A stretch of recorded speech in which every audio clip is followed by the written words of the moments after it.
Pemirsa, Komisi Pemberantasan Korupsi menyatakan memiliki lebih dari 2 alat bukti untuk menjerat calon Kapolri Komjen Budi Gunawan menjadi tersangka suap. KPK menyebutkan tindakan pelanggaran hukum yang dilakukan Komjen Budi telah dilakukan sejak tahun 2005. Padahal waktu itu Budi masih menjabat sebagai Kepala Biro Pembinaan Karir Polri. Artinya dapat diduga bahwa aktivitas melanggar hukum tersebut memang telah berlangsung lama dan dilakukan oleh Budi di tubuh Polri. Dan bisa jadi kasus yang menimpa Komjen Budi ini hanyalah puncak gunung es.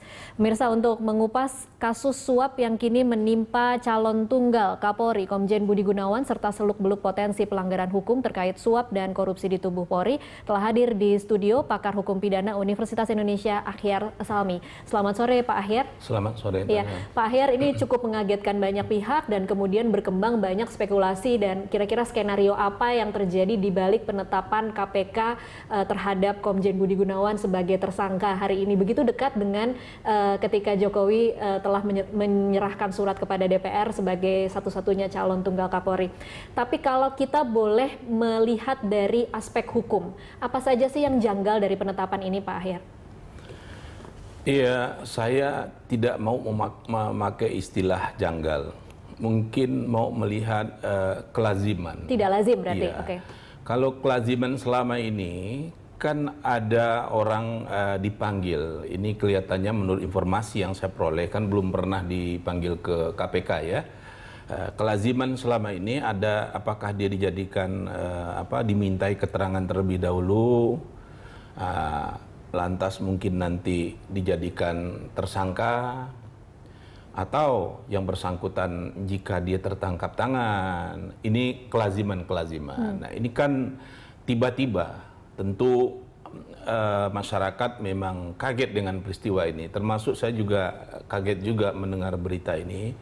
Tetapi sekali lagi, sepengetahuan saya juga tidak ada larangan orang tiba-tiba dijadikan tersangka. Tidak salah artinya KPK kalau menetapkan tersangka tanpa tidak memanggil. Iya, begitu. Tidak ada larangan di dalam undang-undang yang saya tahu. Tadi kan kelaziman. Berarti juga yang tidak lazim itu salah secara hukum. Nah, kalau ini katakanlah ini tidak lazim ini terjadi di dalam penetapan tersangka beliau ini, menurut hemat saya nanti bisa dikemukakan juga di dalam apakah diajukan secara pra peradilan atau mungkin nanti dikemukakan di saat persidangan.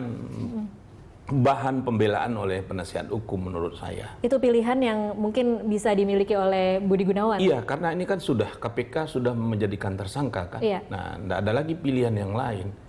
Dan mungkin itu dipersoalkan ketidaklaziman ini. Sekali lagi, ketidaklaziman bukan berarti itu pasti salah. Salah tentu salah dan benar. Di sini patokan kita adalah undang-undang.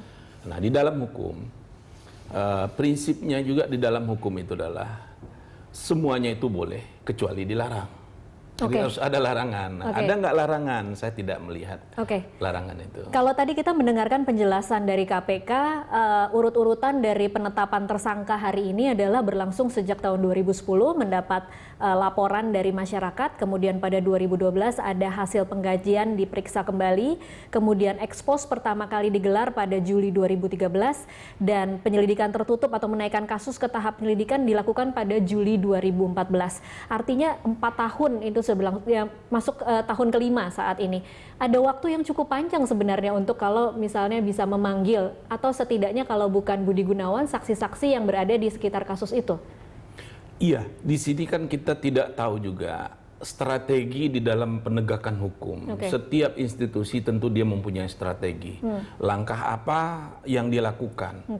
Mungkin kita ada sesuatu mungkin yang kenapa mereka katakanlah diam-diam tiba-tiba terjadi yang kayak begini, kita nggak tahu juga kenapa langkah atau strategi itu untuk, ini kan strategi penegakan hukum. Nah, itu yang menurut hemat saya perlu ditanya ke pihak KPK yang lebih tahu. Jadi ada beberapa model kalau kita lihat cara-cara KPK melakukan penegakan hukum ini tadi, yang kadang-kadang di luar kebiasaan kelaziman tadi.